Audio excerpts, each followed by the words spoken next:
Il y en a qui disent qu'on a des implants, qu'on est interféré, que toutes nos pensées sont pas nos pensées. Du coup, des fois, je me pose des questions, je me dis, mais comment faire avec toutes ces infos-là? Est-ce que, parce que le fait de dire, ah, je vais me faire des interférés, je vais faire enlever mes implants, ça veut dire qu'ils existent en fait. Et Ben oui, donc, en soi, on les fait exister, donc je ne sais pas trop quoi faire avec ces infos. Je me pose des questions. ben on va aller voir si tu veux, on va aller explorer quelques minutes, hein, parce que justement, j'ai beaucoup de questions qui m'arrivent de cet ordre. Oui, Allez, je veux allons-y. bien. Allez, oui. On va finir en beauté avec ça, tu vas voir. Ben déjà, c'est ce que je dis régulièrement dans mes lives, dans mes enquêtes. Ce à quoi on se relie, on le fait exister. C'est aussi simple que ça, puisque tout est énergie, tout part de l'invisible. Une pensée, c'est une énergie, ça part de nous. Si on va chercher le reptilien, ben on va se le lier à l'énergie globale du reptile, de tout ce qu'on peut voir autour. Si on n'interprète que le reptilien, c'est la symbolique de la colère, ben on va se relier à cette pensée-là, à ce qui existe déjà, parce que d'autres personnes l'ont vu avant nous. Donc on se relie à ça, on fait gonfler les grégores, etc. On se relie à cette réalité-là. Du coup, il y a un lien entre ça et nous-mêmes. Et puis ça existe dans notre réalité. C'est pour ça que certaines personnes Hmm. le voient et d'autres non. Parce que bien sûr, Oui, si on va se relier, pareil à l'égrégore du Reiki, ben on va être dans ces énergies-là. Et les personnes poreuses et sensibles, comme je te le disais tout à l'heure, vont être impactées. Alors que si on, par exemple, la personne qui va dire ça c'est des conneries, ça me parle pas du tout, c'est n'importe quoi, elle risque pas d'être impactée par le Reiki, par hmm, exemple, tu vois. hmm, hmm. Pareil avec les énergies reptiliennes, les implants. Si tu visualises que tu as un implant ici, mais tu le crées avant même qu'il soit là, en fait. Ouais, Instantanément, par la force de la pensée, tu imagines ouais, qu'il est là, ben, il est là. Déjà, tu crées l'existence. ouais. Alors après, j'y crois pas, donc je pense pas l'avoir créé, mais Tu peux l'avoir juste créé en pensée sans qu'il y ait d'impact sur oui. toi, si tu veux. Après, la Après, liberté, pour moi, c'est le plus important. Donc, ouais. du coup, c'est les choses qui sont pas, qui peuvent interférer avec moi-même, c'est non tout de suite. Enfin, c'est voilà, c'est viscéral. Ben, bien sûr, et puis si tu l'alimentes pas, parce que, attention, il y a aussi des personnes qui disent ah non, ça, j'en veux pas, je refuse, c'est non. C'est pas forcément que tu vas ne pas te relier à ça, parce que si tu Mhm. vibres, que tu es connecté à ça, même si tu dis non, ce qui va Oui, ok. primer, c'est, tu vois, c'est ce que tu ressens et Oui, la oui, reliance que tu as avec le truc, même si oui, tu dis oui, non. Parce que dire non, finalement, c'est moins efficace que si tu ressens que tu n'es pas du tout relié au truc, tu n'as même pas besoin de parole, tu n'y es pas relié. oui, ok. Si en plus tu dis non, c'est encore mieux. Tu poses ta souveraineté. Donc là, c'est non seulement je suis pas relié à ça, mais en plus il y a un grand non, donc c'est encore plus ancré, quoi. Tu vois. Mais la personne, alors c'est là que ça peut être dangereux dans ces séances d'hypnose régressive ésotérique ou autre accompagnement de ce type, c'est que si, par exemple, la personne télépathe qui va te dire alors là, je vois qu'il y a un implant, puis il y a un reptilien autour, et puis il y a cette énergie-là. Qu'est-ce qui va se passer dans le champ de la personne? Paf, elle va se relier à ça tout de suite. Ah, là, il y a un Oui, reptilien. Pof, elle se relie à mhm. à cette création qui ne lui appartient pas, c'est la personne en face qui le voit. Donc, quelque part, elle se relie à ce qu'on lui dit, même si c'est pas forcément la réalité, dans sa réalité à elle.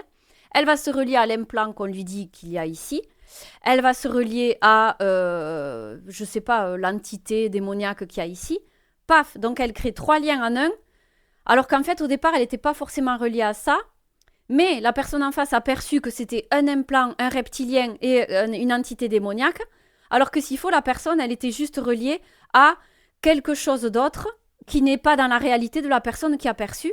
Et du coup, elle va en faire une réalité, elle va rajouter ça dans sa propre réalité. Tu vois ce que je veux dire? Oui, oui, tout à fait. Et ça va être encore plus lourd, encore plus chargé. Elle va créer un truc qui n'était pas là au départ.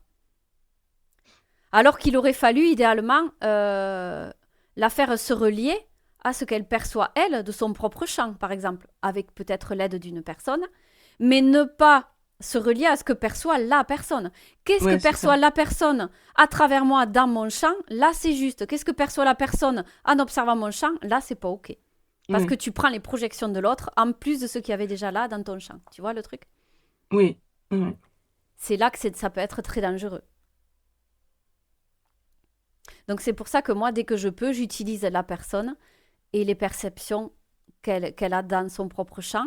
Bon, c'est pas faisable avec tout le monde, certaines personnes ne se relient pas à ça. Mais quand on peut le faire, moi j'adore, hein. Mais sinon, j'essaye vraiment de voir ce que je perçois sur le plan de la personne à Mhm. travers ce qu'elle me dit, à travers ce qu'elle ressent. C'est pour ça qu'en session, je lui demande est-ce que ça te parle, qu'est-ce que tu perçois, qu'est-ce que tu ressens. Je vérifie les perceptions avec elle dans son champ et non pas de mon propre point de vue parce que sinon, c'est moins juste, tu vois. Enfin, de mon point de vue, ça sera moins aligné que Oui. si je la fais Non, non, mais intervenir. C'est ça me pour ça. parle. Ouais, c'est pour ça qu'on fait les choses en binôme dès que possible. Voilà. Ouais. Et il y a juste une chose, j'ai fait une séance d'hypnose régressive il y a je sais pas combien de temps, Hmm. et elle m'a fait faire le signe de croix à l'envers. D'accord. Alors, c'est vrai que moi, la croix, le Christ crucifié, tout ça, ça m'a toujours énervée parce que je me suis dit, mais pourquoi faire? Parce que mes parents étaient très croyants et tout, donc voilà. Et euh, je me dis, mais pourquoi dire qu'il a souffert pour nous et tout ça? Moi, j'y suis pour rien et tout. Et ça m'a gênée. Mais je me dis, c'est- je voulais pas vraiment le faire et je l'ai fait. Donc je me dis, est-ce que c'est juste pour moi ou est-ce qu'il faut que je coupe ça? Je ne sais pas. Très intéressant comme Il y a juste question. ça à aller voir et puis c'est tout. Ouais, on va aller voir ça. Oui. Super, très bien. Ça me plaît comme Après, c'est sujet. bon. Pas de souci, t'inquiète, c'est Mm. passionnant ce qu'on fait là. Oui, alors déjà, tu vois, la croix. Alors, déjà, il y a cette dimension avec l'enseignement christique et la religion sacrificielle. Moi, ça m'a toujours euh, hérissé les poils, si on peut dire. Parce que Moi aussi. tu te sacrifies pour l'autre, donc tu as une dette vis-à-vis de l'autre. Le Christ, il s'est sacrifié pour nous. J'ai une dette, je dois me mettre dans la religion, je dois aller prier, je dois aller demander au Seigneur pardon pour mes péchés, etc.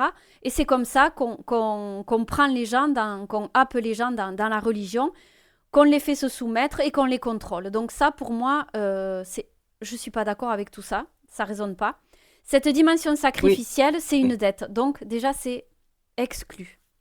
Quand on veut être souverain, Oui. C'est pour ça que j'ai accepté de faire le signe de croix à l'envers, je pense, parce que moi, le truc sacrificiel, ça ne me parle pas du tout et voilà.